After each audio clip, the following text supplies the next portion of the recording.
सुप्रभात प्यारे बच्चों। आज हम पढ़ेंगे बेटा विराम चिन्ह के बारे में, ठीक है ना। हिंदी भाषा में 18 विराम चिन्ह प्रयोग में लाए जाते हैं, ठीक है। अब सबसे पहले हम जानेंगे विराम चिन्ह होता क्या है। फिर हम बात करते हुए कहीं पर थोड़ा रुकना या अपने भाव को स्पष्ट करना या हिंदी भाषा को स्पष्ट रूप से बोलना, उसके लिए हमें क्या करना पड़ता है, विराम चिन्हों का प्रयोग करना पड़ता है। विराम शब्द का अर्थ होता है रुकना या ठहरना। अपनी बात कहते हुए थोड़ा सा रुकना या ठहरना, उन्हें विराम चिन्ह कहते हैं। वाक्य में अर्थ की स्पष्टता को बनाए रखने के लिए विराम चिन्हों का उचित प्रयोग करना अत्यंत आवश्यक है, ठीक है। हम जब कभी बात करते हैं तो हम कंटिन्यू नहीं बोलते हैं, ठीक है। कहीं कहीं पर हमें थोड़ा सा रुकना पड़ता है, ठीक है। कहीं पर हमें जल्दी जल्दी भी बोलना पड़ता है, कहीं पर हमें थोड़ा रुककर बोलना पड़ता है। तो उसके लिए अपनी बात को जो स्पष्ट करने के लिए हमें क्या करना पड़ता है, विराम चिन्हों का प्रयोग करना पड़ता है। वैसे बोलने में तो हम लोग इशारों से बात करते हैं, हाथों का प्रयोग भी करते हैं, आंखों का प्रयोग भी करते हैं, इशारों से भी बात करते हैं। लेकिन लिखने में हमें कैसे पता चलेगा कि कहाँ पर हमें रुकना है, कहाँ पर हमने खुशी वाला भाव दिया है, कहाँ पर हमने गुस्से वाला भाव दिया है। तो उसके लिए हम क्या करते हैं, विराम चिन्हों का प्रयोग करते हैं, ठीक है। वाक्य बोलते या लिखते समय उचित स्थान पर ठहरने से वाक्य की स्पष्टता बनी रहती है, उससे ठीक ठीक अर्थ समझ में आते हैं। यदि विराम चिन्हों का उचित प्रयोग ना किया जाए तो संभव है कि वाक्य का अर्थ स्पष्ट ना हो और अर्थ का अनर्थ हो जाए, ठीक है ना। अगर हम विराम चिन्हों का सही से प्रयोग नहीं करते हैं तो क्या होता है, हमें अर्थ सही से समझ में नहीं आता है और अर्थ का अनर्थ हो जाता है। अब जैसे देखो, उसे जगाओ मत, उसमें हम थोड़ा सा रुके, उसे जगाओ मत, सोने दो, ठीक है।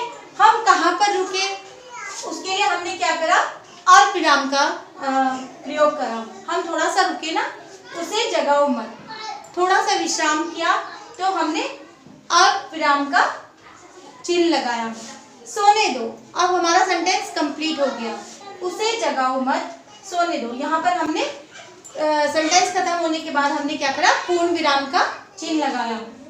तुम क्या कर रहे हो, हमने ये क्वेश्चन पूछा, तुम क्या कर रहे हो, तुमने क्या खाया, तुम कहाँ रहते हो, तुम्हारा नाम क्या है। ये हम क्या कर रहे हैं, पर्सन पूछ रहे हैं, तो उसके लिए हमने क्या किया, पर्सनवाचक चिन्ह लगाया, ठीक है। कैसे पता चला हमें कि हम किसी से क्वेश्चन कर रहे हैं, उसके लिए हमने वाक्य के अंत में क्वेश्चन मार्क का चिन्ह लगाया, ठीक है। हे राम या वाओ आप कितने सुंदर लग रहे हो, या हे राम, ये कौन से चिन्ह होते हैं बेटा, इसका चिन्ह ही होता है विस्मयादि बोधक चिन्ह। ये ऐसे लगाया जाता है, ठीक है, ये विस्मयादि बोधक चिन्ह होता है। अरे ये क्या हुआ, हे राम, ये वैसे हम बोलने में अपने भाव या एक्सप्रेशन से दूसरे को समझाते हैं, लेकिन लिखने में हम क्या करते हैं, चिन्हों के द्वारा अपने भाव को स्पष्ट करते हैं। आओ अब आगे मैं समझाती हूँ। विराम चिन्ह हमारे भाव को व्यक्त करते हैं, इनका सही उपयोग ना होने पर अर्थ का अनर्थ हो जाता है। आओ जानेंगे कैसे। जैसे लिखो मत पढ़ो, लिखो मत पढ़ो, ठीक है, या मत पढ़ो। अब इसमें तो हमें कंफ्यूजन हो रही है कि ये हमें लिखने के लिए बोल रहा है या पढ़ने के लिए बोल रहा है। लिखो मत यानी कि लिखो मत पढ़ो, या फिर लिखो मत पढ़ो, तो कैसे समझ में आएगा कि क्या करना है। अब आदमी कंफ्यूज हो जाएगा ना कि लिखो मत पढ़ो या लिखो मत और पढ़ लो, ये कैसे जानेंगे हम। देखो, ये हमने, अगर हम ऐसा करते हैं कि लिखो, ठीक है, हमने यहाँ पर अल्प विराम लगाया, तो ये क्या हो जाएगा, लिखो मत पढ़ो, लिखो और पढ़ो मत, इसका मतलब ये है, ठीक है। और यही अगर हम लिखो मत और हमने अल्प विराम को यहाँ लगाया, ठीक है, तो इसका मतलब क्या हो जाएगा, लिखो मत पढ़ो।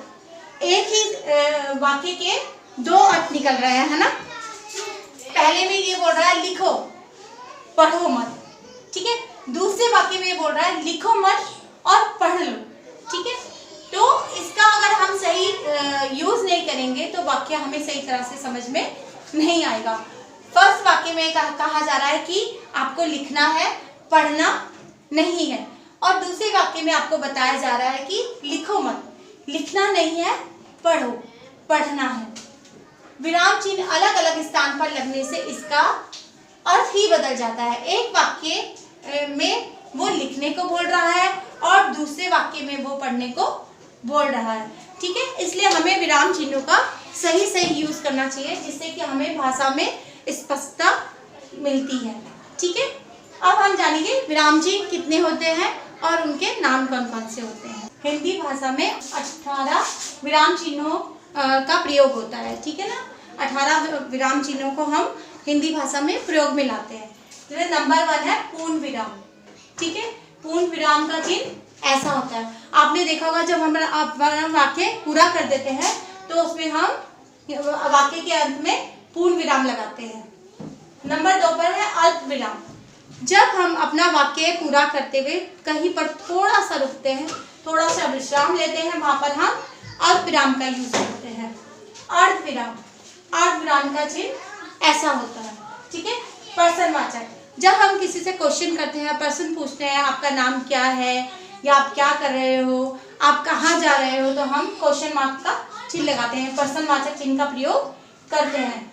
विस्मयादिबोधक चिन्ह, जब हमें कोई चीज़ बहुत अच्छी लगती है या बहुत अच्छा कुछ हो या बहुत दुख भरा कुछ हो, तो उसमें हम वाक्य के अंत में ये वाला चिन्ह प्रयोग करते हैं, विस्मयादिबोधक चिन्ह।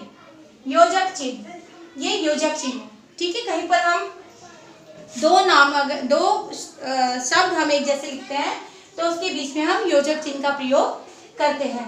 निर्देशक चिन्ह, ये निर्देशक चिन्ह है। ठीक है, नंबर 1 पर है उद्धरण चिन्ह। उद्धरण चिन्ह ऐसे होता है। ठीक है, नंबर 9 पर है कोष्टक चिन्ह, ब्रैकेट जिसे इंग्लिश में बोलता है, कोष्टक चिन्ह। ठीक है, हम किसी वाक्य को अलग से दिखाना चाहते हैं तो उसे हम कोष्टक के अंदर लिखते हैं, ये कोष्टक चिन्ह है। अपूर्ण विराम, ये अपूर्ण विराम है। ठीक है, नंबर 11 पर है लाघव चिन्ह। ठीक है, ये इस तरीके का होता है।